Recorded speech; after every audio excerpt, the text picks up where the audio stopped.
Si è svolta ieri in prefettura, presieduta dal prefetto Maria Rita Cocciufa, una riunione del Consiglio territoriale per l'immigrazione, cui hanno partecipato i vertici provinciali delle forze dell'ordine, rappresentanti di diversi uffici statali e regionali, le organizzazioni non governative impegnate nell'accoglienza dei migranti, mentre si è collegato in via conferenza un rappresentante dell'assessorato regionale alla famiglia e alle politiche sociali.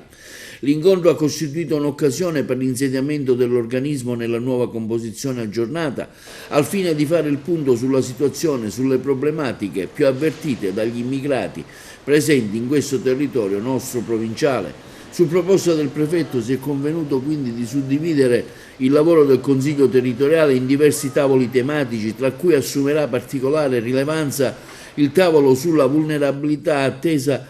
la presenza di diversi migranti vulnerabili giunti nella nostra provincia. A riguardo, su proposta del prefetto, l'ASP di Agrigento valuterà di istituire un ufficio speciale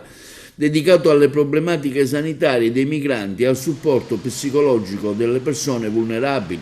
Tra i temi trattati in prefettura durante la riunione, la funzione di prevenzione e lotta al caporalato ha assunto rilievo di fenomeno degli insediamenti dei migranti che prestano lavoro nelle campagne per la raccolta delle arance, fenomeno presente in particolare nella zona di Ribera, e delle olive, per i quali si auspica di trovare in collocazioni maggiormente dignitose anche attraverso l'attivazione di progetti mirati con i fondi del PNR.